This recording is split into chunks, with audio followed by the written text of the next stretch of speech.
कुल, और इतने रामायणों को रचा जा चुका है कि आज तक उनकी सूची उपलब्ध नहीं, इतने रामायण। लोक भाषा में जाने कितने लोगों ने रामकथा लिखी। दक्षिण भारत में हमने जैसा सुना है, श्री रंगम में ताल पत्र पर लिखी हुई एक रामायण है, श्रीनाथ रामायण, बहुत विस्तार की रामायण है, और उस रामायण का अब तक प्रकाशन नहीं हुआ, और प्रकाशन न किया जाए ये उसमें आन लिखी हुई है।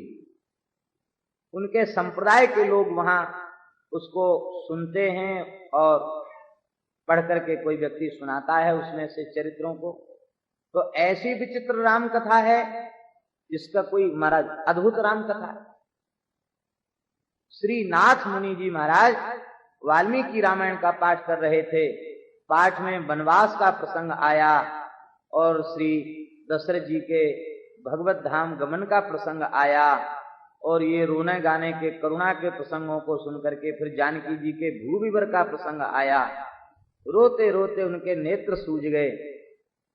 पाठ तो किए रामायण का और रोने लगे तो 6 महीने तक रोते ही रह गए। कितना उनका करुण हृदय था। आखिर रोना बंद नहीं हुआ, आंख फूट जाएगी क्या, खाना पीना बंद, केवल रोना। तो श्री रंगनाथ भगवान ने श्रीनाथ मुनि के मस्तक पर अपना वरदहस्त पधराया है और कहा कि आप रोना बंद करो। कहता क्यों रोना बंद करें, आपको इतना कष्ट भोगना पड़ा, हमको तो सहन नहीं हो रहा। बताइए दशरथ जी को इतनी पीड़ा भोगनी पड़ी, क्या कोई ऐसी रामायण का पाठ किए बिना हम रह नहीं सकते। और ये रामायण तो ऐसी है जो सबको रुलाने वाली है, ऐसी कोई रामायण नहीं, ऐसा कोई अवतार आपने नहीं लिया जिस अवतार में न सीता हरण हुआ हो, न दशरथ जी का मरण हुआ हो, और रावण का वध भी हो जाए, धर्म की रक्षा भी हो जाए, जिसमें रोने का प्रसंग न हो। ऐसी कोई राम कथा नहीं है। ठाकुर जी बोले है तो सही, पर हम जानते हैं और कोई नहीं जानता। तो महाराज हम तो उसी रामायण का पाठ करेंगे, केवल तुम्हारे लिए ही आज्ञा है, उसका प्रकाशन नहीं करोगे तो दिखा सकता हूं। बोले दिखाओ। तो रंगनाथ भगवान ने अपना दाहिना चरण उठाया और अंगूठा जैसे ही भ्रूमध्य पर लगाया तो जिस कल्प में ऐसा चरित्र हुआ था वो चरित्र उसमें प्रकट हुआ। उन्होंने उसको तालपत्र पर लिखा, आज भी वहां विराजमान है, तालपत्र पर लिखा हुआ।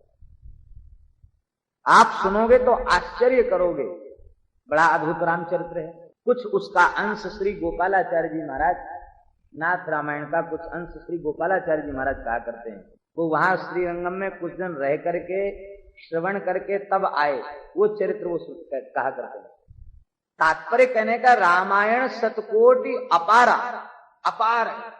फिर गोस्वामी जी को भगवान शंकर के अनुग्रह से इसको प्रकट करने की आवश्यकता क्यों पड़ी। देखिए समर्थ आचार्य, समर्थ संत, वे अपनी सामर्थ्य से, भगवत कृपा से जो भजन से उन्हें सामर्थ्य प्राप्त हुई है, उस सामर्थ्य से वे बहुत आगे की बातों को ऐसे देख लेते हैं जैसे वर्तमान में कोई वस्तु दिखाई पड़ रही है। माने भविष्य को भी वर्तमान बना लेते हैं अपने भजन के प्रभाव से। आज हमें अनुभव होता है कि गोस्वामी जी ने आज से 450 वर्ष पूर्व यह रचना न की होती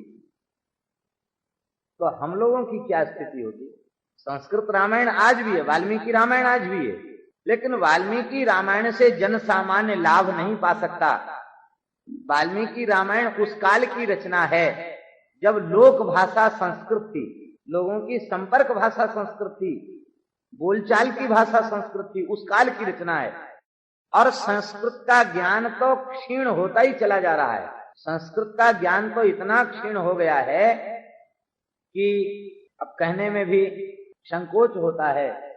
किसी के नाम के आगे आचार्य लिखा हो, व्याकरणाचार्य, वेदांताचार्य, न्यायाचार्य, तो आवश्यक नहीं है जो उसे व्याकरण शब्द की व्युत्पत्ति भी मालूम हो, साहित्य में कितने रस हैं यह भी उसे मालूम हो, आवश्यक नहीं है। वेदांत का सिद्धांत क्या है ये उसे मालूम हो, आवश्यक नहीं है। शिक्षा का स्तर इतना नीचे गिर चुका है। परीक्षा वैतरणी को नकल रूपी, अनुकरण रूपी कामधेनु की पूछ पकड़कर परिश्रमी विद्यार्थीगण सहज ही पार उतर जाते हैं। परीक्षा रूपी वैतरणी को पार कर जाते हैं और डिग्री तो बिकती है। आप खर्च कीजिए, डिग्री आपको मिल जाएगी। आप परीक्षा भी मत दीजिए, आपको डिग्री मिल जाएगी। रुपए पैसा दे करके कहीं नौकरी तो हासिल की जा सकती है, लेकिन उन झूठी डिग्रियों से आप संस्कृतज्ञ हो गए ये नहीं कहा जा सकता। हमारे धर्म संघ वाले गुरुजी सुनाते, एक ऐसे ही कोई बेचारे विद्यार्थी थे, पढ़ने में बिल्कुल वज्रमूर्ख, पढ़े ही नहीं, पर रंग रूप बड़ा अच्छा था उनका। तो पास करते, ज्यादा पुरानी बात नहीं है, उस समय आचार्य की परीक्षा बनारस में होती थी, अब तो यहाँ भी होने लगे, नहीं शास्त्री तक की परीक्षा मथुरा में, आचार्य परीक्षा बनारस में होती थी। तो आचार्य परीक्षा में एक प्रश्न पत्र मौखिक भी होता है। अब वो बड़ी समस्या थी, मौखिक में वो क्या बोलेंगे। बोले गुरुजी आप तो आशीर्वाद दे दीजिए, सब आशीर्वाद से काम हो जाएगा। गुरुजी कहते वो लौट के आए तो बड़ा प्रसन्न था। हमने पूछा कहो क्या बात है। अरे बोले परीक्षकों ने हमसे कह दिया कि तुमको हमने पास कर दिया, तुम निश्चिंत हो जाओ। वो संस्कृत के पुराने पंडित कभी झूठ नहीं बोलते, प्रायः सत्य बोलते हैं। उन्होंने आश्वासन दे दिया पास। बोले तुमसे क्या पूछा। बोले महाराज पहले तो वो संस्कृत में कुछ बोलने लग गए, अब हम पढ़े हुए हैं तब तो उनकी संस्कृत की भाषा हम समझें, तो तुमने क्या कहा। बोले हमने कहा गुरुदेव बहुत दिन हो गए भारत को स्वतंत्र हुए, अभी भी राष्ट्रभाषा को जितना आदर मिलना चाहिए उतना नहीं मिल पाया। राष्ट्रभाषा हिंदी है, कृपया आप हिंदी में बात करें। मेरी बात सुनकर वो सब हंस गए, हिंदी में बोलने लगे। हिंदी में जब प्रश्न पूछे तब हमने उनसे कहा कि देखिए गुरुजी, ऐसे तो आपकी कृपा से हमको सब आता है, लेकिन आश्चर्य है आप भी सर्वज्ञ हैं, जो विषय थोड़े से हमारे कमजोर हैं वही आप हमसे पूछ रहे हैं। और गुरुजी जो न जानता हो उसको कुछ बताया जाए, आप तो सब कुछ जानते हैं, आपको क्या बता रहे। अरे मूर्ख, पास कैसे होगा। अच्छा चल कोई बात नहीं, व्याकरण के 14 सूत्र सुना दे। तो शंकर जी की डमरू से निकले। बोले महाराज यह प्रश्न तो किसी प्रवेशिका वाले विद्यार्थी से पूछना चाहिए, हम आचार्य अंतिम वर्ष के छात्र हैं, वो 14 सूत्र उसको याद नहीं थे। तो बोला महाराज इतना छोटा प्रश्न आप पूछ रहे हैं, ये तो आचार्य परीक्षा का बहुत बड़ा अपमान है। अब ये 14 सूत्र हम आपको क्या जानते हैं, तो छोटे छोटे बच्चे जानते हैं, इसको हम आपको क्या सुनाएंगे।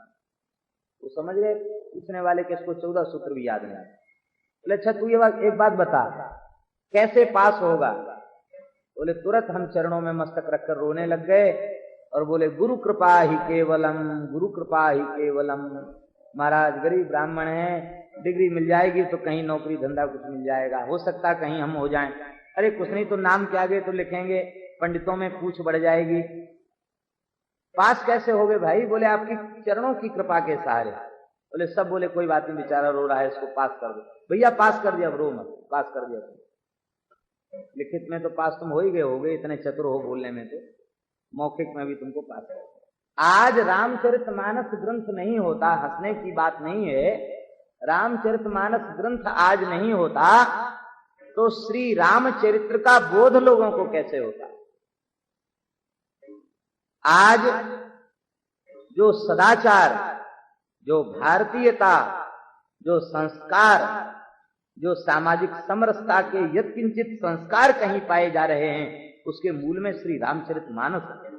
धर्म सम्राट स्वामी श्री कृपात्री जी महाराज ने वेदार्थ पारिजात नाम का एक ग्रंथ लिखा। वेदार्थ पारिजात बड़ा क्लिष्ट ग्रंथ है उनका, वेदार्थ पारिजात। और वेदार्थ पारिजात को लिखने के बाद उन्होंने कहा कि यद्यपि हमने हिंदी में लिखा है पर ये इतना क्लिष्ट ग्रंथ हो गया कि इसको पढ़ेगा कौन। तो आगे भविष्य आने पर वैदिक संस्कृति का होगा क्या, कि कृपात्री जी के स्वयं के वाक्य हैं। तो बोले वेदार्थ पारिजात को लिखने के बाद भी एकदम इस बात को सोचते सोचते दिमाग मस्तक में दर्द होने लग गया। तब तक सहसा मन में आया कि चलें कोई बात नहीं, चिंतन को थोड़ा सा अलग करने के लिए रामायण तो पढ़ें। तो रामचरितमानस का गुटका लिया, पढ़ा, वो तुरंत भीतर से भाव उठा कि अरे जो बात आज हम सोच रहे हैं कि आगे संस्कृत के ह्रास होने पर वैदिक संस्कृति का क्या होगा, इस बात को 400 साल पहले गोस्वामी जी ने सोच लिया, समझ लिया और आगे के लोगों के कल्याण का उपाय भी उन्होंने कर दिया। रामचरितमानस तो वो कहते थे, श्री कृपात्री जी महाराज कहते थे, रामचरितमानस जैसा ग्रंथ जब तक इस पृथ्वी पर रहेगा तब तक सनातन धर्म को कोई समाप्त नहीं कर सकता है, तब तक सनातन धर्म की जड़ कमजोर नहीं होगी। और रामचरितमानस के प्रति इतनी श्रद्धा थी श्री कृपात्री जी महाराज की, कहते थे कलिकाल में ऋषि उत्पन्न नहीं होते, क्योंकि ऋषित्व की जो परिभाषा है वो कलिकाल में किसी में घटित नहीं हो सकती। लेकिन गोस्वामी तुलसीदास जी महाराज में ऋषित्व पूर्ण प्रतिष्ठित था, इसे मैं हृदय से स्वीकार करता हूं। कई प्रवचनों में उन्होंने सिद्ध किया, रामचरितमानस जैसे ग्रंथ का प्रणेता कोई कवि नहीं हो सकता, कोई साधारण संत नहीं हो सकता, ऐसे ग्रंथ का प्रणेता कोई महान ऋषि ही होगा।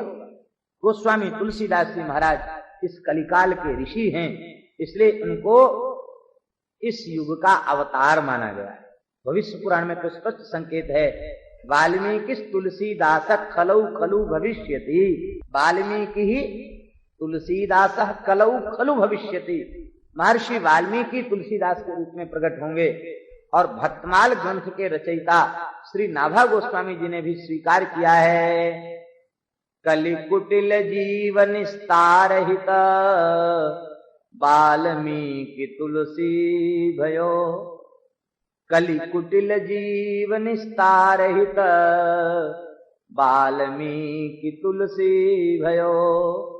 त्रेता काव्य निबंध करी शतकोटि रामायण, एक अक्षर उद्धरे ब्रह्म हत्यादि परायण, अब भक्तन सुख देन बहुर लीला विस्तार्यो, संसार अपार के पार को सुगम रूप नौका लहो, कलिकुटिल जीव निस्तार हित वाल्मीकि तुलसी।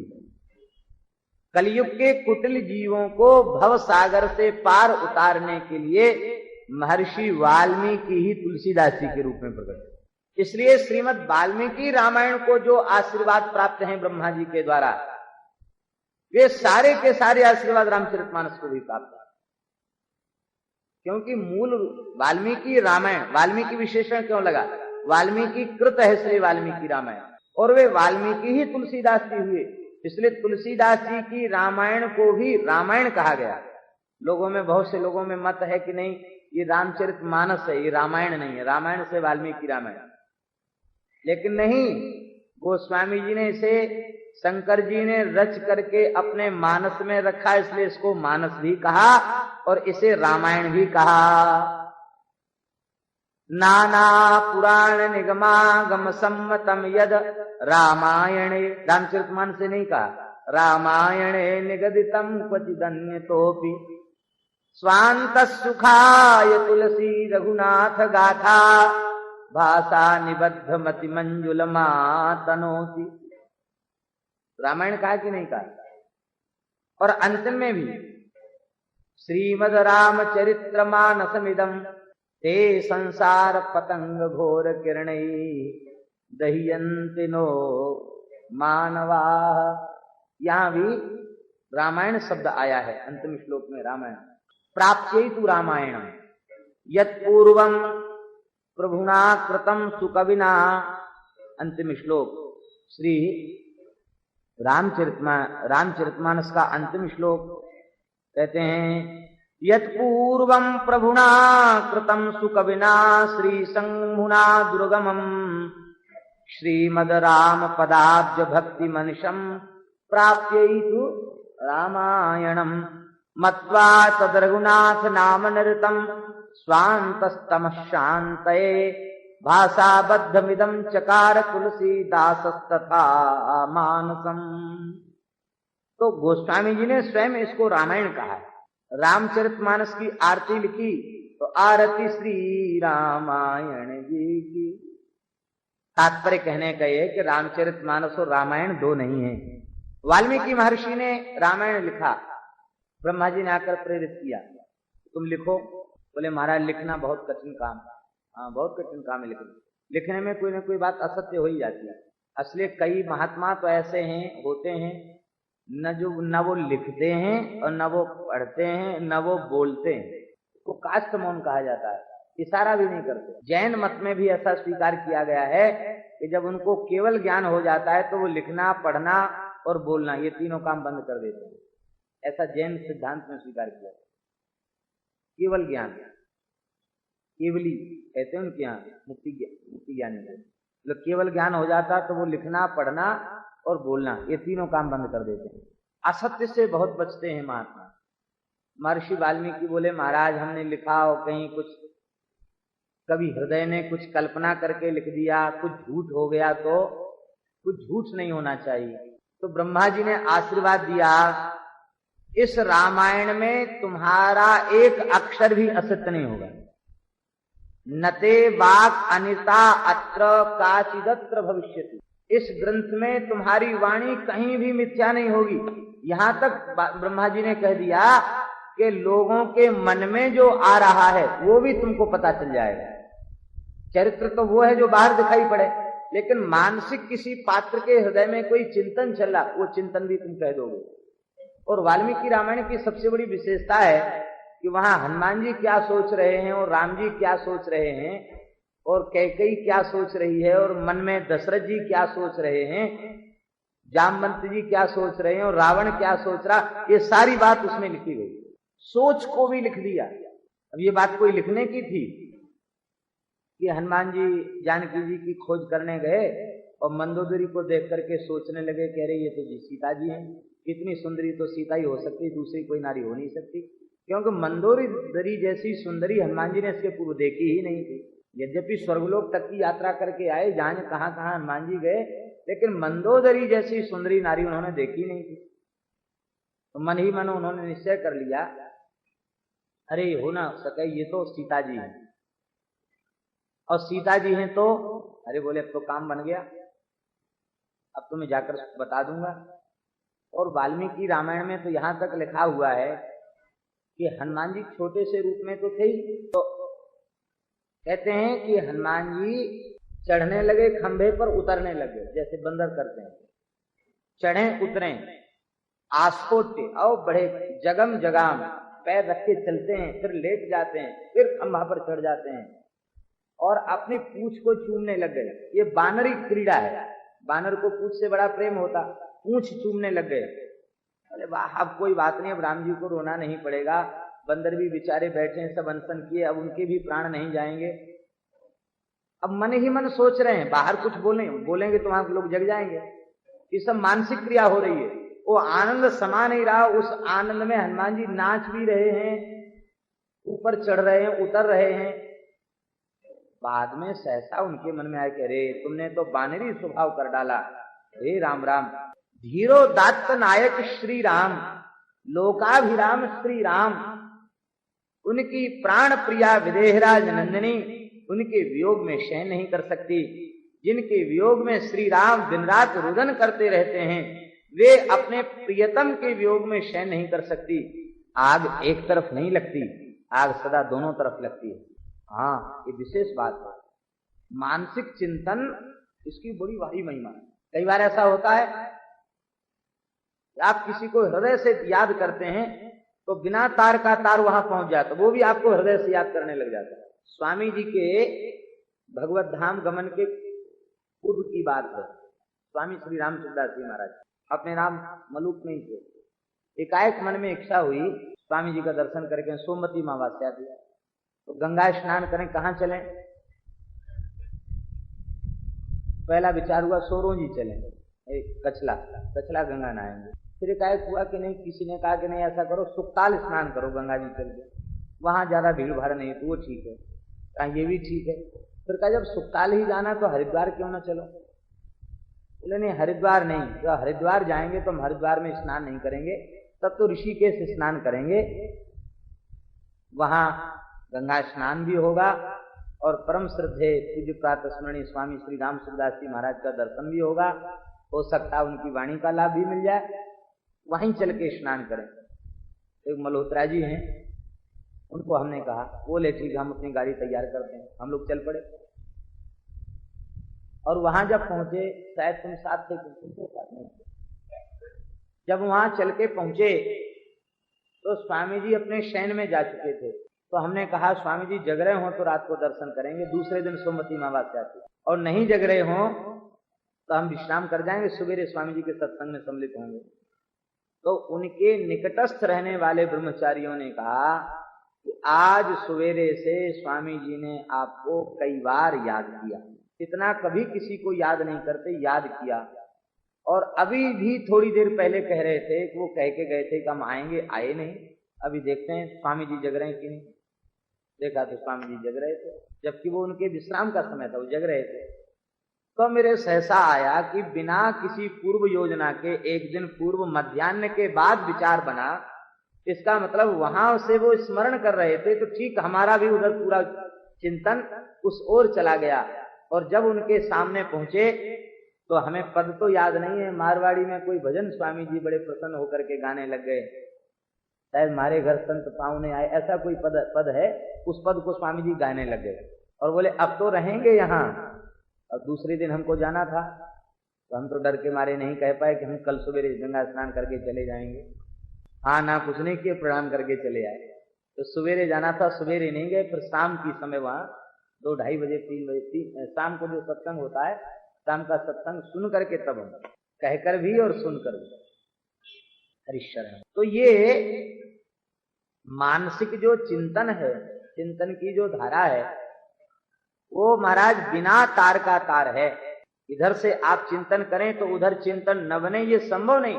जिनके लिए राम जी इतने रोते हैं, फिर ये तो उनकी प्राण प्रिया है। गिरा अर्थ जल बीच सम कहियत भिन्न ना भिन्न, ये तो भिन्न है ही नहीं। फिर राम जी के वियोग में वे सो जाएं और वह भी रावण के पर्यंक पर सो जाएं, ये तो स्वप्न में भी संभव नहीं। अरे आखिर तो तुम बंदर ही हो, ये बात मन में सोचने लगे हनुमान जी।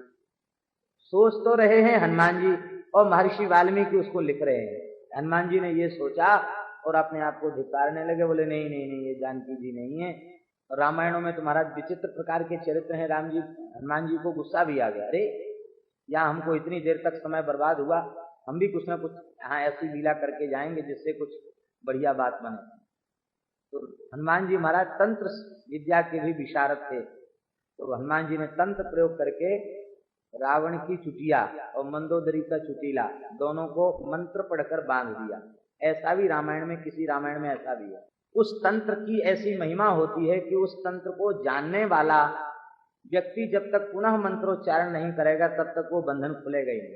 केस काट दो तो ये तो चुटिया काट दे और सधवा की चोटी कट जाए, ये तो उसके अपशकुन की बात है। चोटी काटेगा नहीं, और जब तक कोई इसी तंत्र से पुनः प्रयोग नहीं करेगा तब तक खोलेगा नहीं। लंका में तंत्र के विशेषज्ञ रहते, लेकिन जब तक बुलाया जाएगा तब तक बात दुनिया में फैल जाएगी। दूसरा उसका उपाय ये था कि चोटी की गांठ बांधी गई हो तो पत्नी अपने पति को पूरी शक्ति लगाकर उसके गाल में एक थप्पड़ जड़े तो खुल जाएगा, ये भी उसमें विधान था। रावण तंत्र विद्या का बहुत पंडित था, उसने देखा ये किसने ऐसी बदमाशी किया, बहुत प्रयास किया, समझ गया कि अरे तो तंत्र करके बांधा गया है। तब मंदोदरी से कहा कि देवी लोग जग जाएंगे, बहुत हंसी होगी, हम लंकापति रावण हैं, अब इसका एक ही उपाय, एक तमाचा मेरे गाल पर जड़ दो। बोले महाराज मैं पतिव्रता में गाल पर तमाचा कैसे लगाऊं? कहा देखो लोग सुन लेंगे, फिर बहुत बेइज्जती होगी। यदि इस विपत्ति से छुटकारा चाहती हो तो तमाचा लगाओ। बेचारी क्या करती, धीरे से लगाओगी तो नहीं खुलेगी गांठ, इसलिए पूरी ताकत जितनी तुम में है उतनी ताकत से लगा। एक तमाचा लगाया, गांठ खुल गई। हनुमान जी इतने नाराज हो गए, बोले हम तो बाद में, राम जी के तमाचा तो बंदरों की चपेट तो बाद में लगेगी, पहले पत्नी से ही इसको पिटवा दिया जाए, इसने बहुत बुरा काम किया। फिर जानकी जी का दर्शन किया है तो बड़ी प्रसन्नता हुई। हमारे कहने का तात्पर्य है कि वाल्मीकि रामायण की विशेषता अपनी ये है कि पात्रों ने अपने मन में जो विचार किया है, ब्रह्मा जी ने आशीर्वाद दिया था महर्षि वाल्मीकि को कि लोगों के विचार भी तुमको ज्ञात हो जाएंगे। हो सकता है रामायण के पात्रों से कोई बात छिपी रह जाए, पर रामचरित्र के संबंध में तुमसे कोई बात छिपी नहीं रह जाएगी, ये ब्रह्मा जी ने आशीर्वाद दिया। और वे ही महर्षि वाल्मीकि तुलसीदास जी के रूप में प्रकट भय हैं। इसलिए गोस्वामी जी का भी जो ज्ञान है वो सीमित ज्ञान नहीं है, असीमित ज्ञान है। एतावता समझ लेना चाहिए। जितने आशीर्वाद रामायण जी को प्राप्त हैं वे सारे के सारे आशीर्वाद रामचरितमानस को भी प्राप्त हैं। और एक विशेष बात है, क्या? बोले हस्ताक्षरों से प्रमाणित 2 ही ग्रंथ अब तक भये हैं। अभी आप सुन चुके हैं, श्रीधरी टीका के ऊपर भगवान बिंदु माधव ने हस्ताक्षर किया, लोगों में विवाद उठ गया, बोले सबसे श्रेष्ठ टीका कौन सी है? उस समय तमाम टीकाएं लिखी जा चुकी थी। बोले ऐसा करो, बिंदु माधव भगवान निर्णय करेंगे इसका। बड़े बड़े पंडितों का, भारतवर्ष के कोने कोने से भागवत के विद्वान पंडित आए जिन्होंने संस्कृत टीकाएं लिखी थी, और सबने खूब प्रार्थना कर करके अपनी पोथियों को बांध बांध के धर दिया और ताला लगा दिया गया मंदिर का। शयन के बाद चाबी राजा के पास रख दी, राजा बैठ गया और सब रात भर भजन कीर्तन कर रहे हैं। सवेरे मंदिर खुलेगा, देखें किसकी टीका सबसे ऊपर होगी। जिसकी टीका ऊपर होगी समझी जाएगी